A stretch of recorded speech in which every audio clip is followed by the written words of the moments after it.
ప్రజావాణి ఫిర్యాదులను ఎప్పటికప్పుడు పరిష్కరించాలని రెవెన్యూ అదనపు కలెక్టర్ జె శ్రీనివాస్ జిల్లా అధికారులను ఆదేశించారు. ప్రజావాణి ఫిర్యాదుల పరిష్కారంలో అలసత్వం వహించవద్దని కోరారు. ప్రజావాణి కార్యక్రమంలో భాగంగా సోమవారం ఆయన కలెక్టర్ కార్యాలయ సమావేశ మందిరంలో ప్రజల వద్ద నుండి ఫిర్యాదులను స్వీకరించారు. అనంతరం జిల్లా అధికారులతో వివిధ అంశాలపై ఆయన సమీక్షిస్తూ ప్రజావాణి ద్వారా స్వీకరించిన ఫిర్యాదులు పెండింగ్లో ఉంచవద్దని, ఫిర్యాదుల పరిష్కారాన్ని వేగవంతం చేయాలని, ఎప్పటి ఫిర్యాదులు అప్పుడే పరిష్కరించాలని, దానివల్ల ఫిర్యాదుదారులకు మేలు కలుగుతుందని అన్నారు. ఈ నెల 28న రాష్ట్ర సమాచార హక్కు ఆర్టీఐ కమిషనర్లు జిల్లా కేంద్రానికి రానున్నట్లు అదనపు కలెక్టర్ తెలిపారు.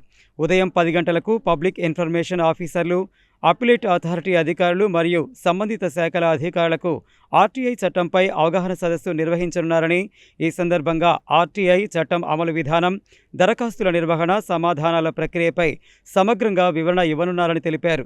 జిల్లా అధికారులు తప్పనిసరిగా ఈ సమావేశానికి హాజరు కావాలని, ముఖ్యంగా సెక్షన్ 4(1)(b) కింద వెల్లడించాల్సిన సమాచారాన్ని ముందుగానే నవీకరించి సిద్ధంగా ఉంచాలని ఆదేశించారు. ప్రస్తుత సంవత్సరంలో వచ్చిన ఆర్టీఐ దరఖాస్తుల వివరాలను నమోదు చేయాలని, లేని పక్షంలో నిల్గా నమోదు చేయాలని స్పష్టం చేశారు. మధ్యాహ్నం సమయంలో కమిషనర్లు పెండింగ్లో ఉన్న కేసులకు సంబంధించిన ఫైళ్లను పరిశీలించనున్నారని, కోర్టు కేసులు, విచారణలో ఉన్న అంశాలపై పూర్తి వివరాలతో ఫైళ్లు సిద్ధం చేసి పంపాలని, సంబంధిత పిటిషన్లను ఆన్లైన్లో అప్లోడ్ చేయాలని సూచించారు.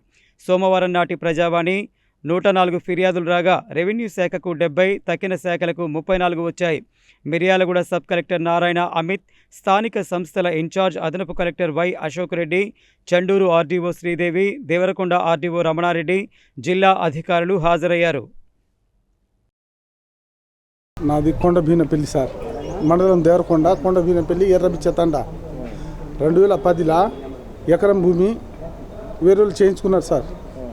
మా నెంబర్లో ఎకరం 32 కుంటలు తండ్రికి ఉండే, దేవావత్ రామ్సింగ్కు ఎకరం 32 కుంటలు ఉంటే ఎకరం 8 కుంటలు కోడలకు అమ్ముకుండు సార్. కోడలు అమ్ముకుండు, మిగతా 24 కుంటలు భూమి ఉండేది. ఆయన చనిపోయిండు. కొడుకు పేరు మీద పౌతి ఎకరం 24 కుంటలు చేసిండ్రు సార్.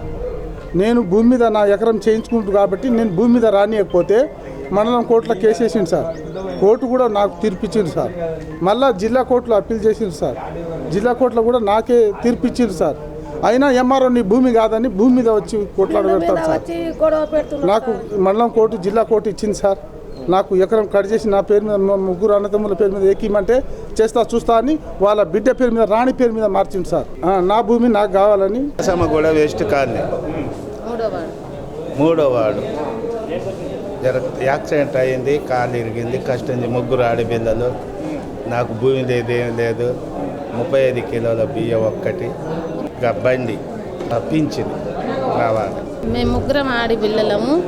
దయచేసి మా నాన్నకు పింఛన్ ఇప్పించి 35 కిలోల బియ్యం పెట్టి మా నాన్నని చూడమని కలెక్టర్ సార్ గారిని వేలుకుంటున్నాం. మరీ దయచేసి దండాలు పెట్టి చెప్తున్నా కలెక్టర్ సార్ గారికి. మా నాన్నని చూసేటోళ్ళు ఎవరు లేరు. మేము ముగ్గురం ఆడపిల్లలం. మా నాన్న కష్టం చేసి మమ్మల్ని సాది పెద్ద చేసినా కానీ ఈరోజు వచ్చేవరకు మా నాన్నని దగ్గరకు తీసేటోళ్ళు కూడా లేరు మాకు.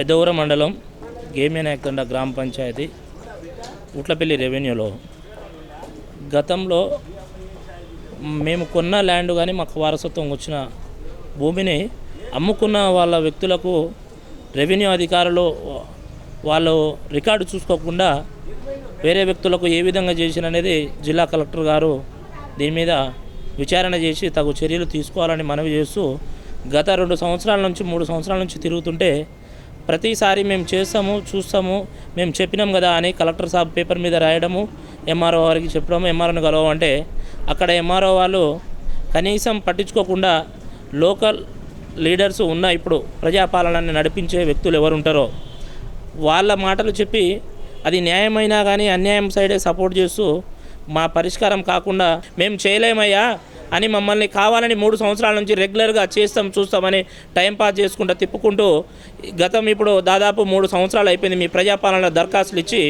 అవి అన్నీ కూడా మా దగ్గర రిసీవ్డ్ ఉన్నాయి.